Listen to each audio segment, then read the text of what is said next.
din. So, as you can see, yan o, meron na siyang ugat dun eh. Tsaka, naka-ano na siya. Naka-din na siya. So, might as well cut it then i-transfer sa plat. Kasi meron na siyang ano dun. Meron na siyang ugat. So, dapat ko na siyang putulan and then ilagay sa pot para at least hindi naman siya nakabuwal.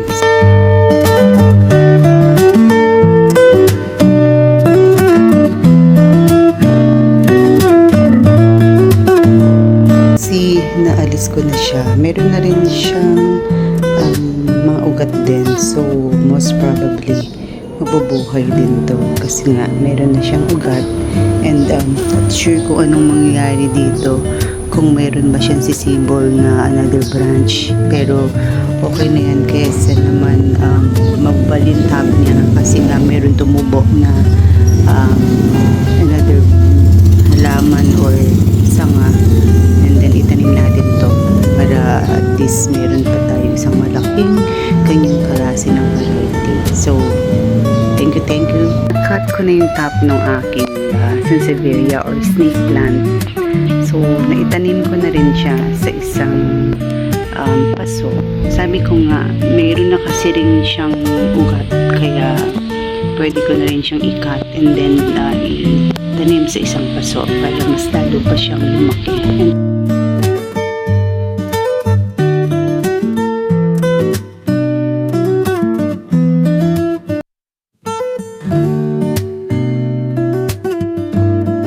Everyone, eto na yung update natin dun sa ating kinat.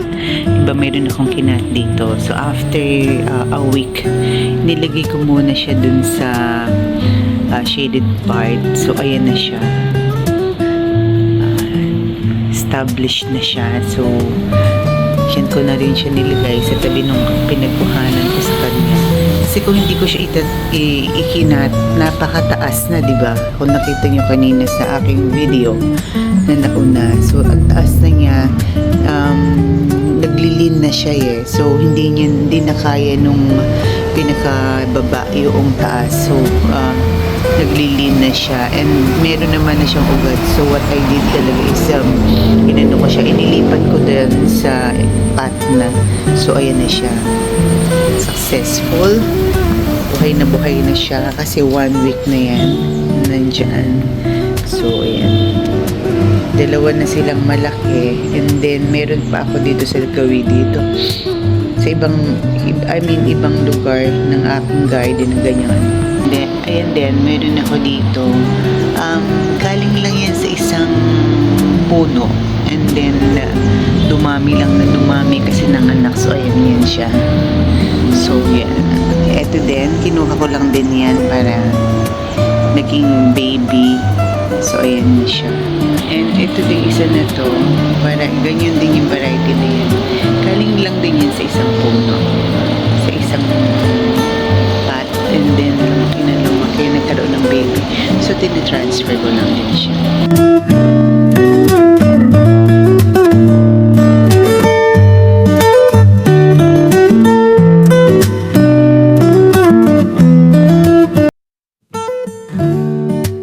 Sa pocket garden ko, meron din akong ganyang variety dito.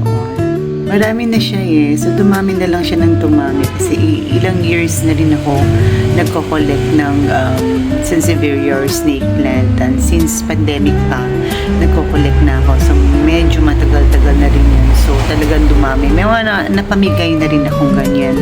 At saka ibang variety ng snake plant na yan. At ito pa. Yan. So, tinatransfer ko lang siya para at least lumaki. And then, pag lumaki, ay nililipat ko lang din siya sa isang malaking pot para mas lumaki pa siya. Ito yung aking mga copper tone. Ang lalaki na rin niya, oh. Yan. Adansini eye. Ito yan. Kasi parang may mata-mata. Kaya, tinawag siyang Adansini eye. So, ayan siya. Of course, ang aking forever rich na very bushy. Ayan siya. Ang gandang tingnan. Oh, yan. Yung aking mga nilipat yan eh. Diba? Kung nakita niyo yung mga vlogs ko dati na pinaghiwalay ko. So, ayan siya. Ito ewan ko to, kamatis to eh. Pag merong tawag dito, yung ibon, di ba, yan, nahuhulog yung mga buto-buto ng kinakain nila sa siya. Yung mga collections ko, at syempre, meron pa tayo sa baba na yan. Madami na. Mabilis kasing alagaan yan eh. Madaling alagaan, madaling dumami. Kaya nakakatuwa siya. So, yan yan. Yung mga varieties na iba kong snake plant yan siya. So, yan din. Ang dami na rin siya. Oh. Hindi ko na naasikaso. Laging busy. So, ito due for na rin to, separation na. So, kailangan na akong bumili ng mga pots para i-transfer yun na ito din. At ito din isa sa likod. Ayan o. Napakabilis dumami o. Kailangan ko na i-transfer yun kasi ang laki na rin niya o. Kailangan. Kaya lang talaga ako pang mga extra na pot para paglipatan siya. But anyways, thank you again for always watching my videos and short videos. Hopefully maka-live na tayo and kasi I'm so busy right now.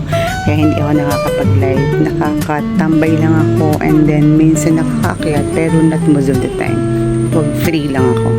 And thank you everyone sa lahat mga teams. Maraming salamat. Members of the teams, founders of the teams. Maraming salamat. Bye everyone! Gabi na.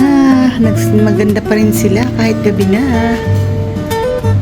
Sila see? Healthy. So, meron pa siyang baby doon. Pag lumaki yan, ano na rin natin yan. I-refund na rin natin yan. Ang ganda na nila, ang lalaki na kailangan na bumili na paso. Kasi ang dami na rin yan.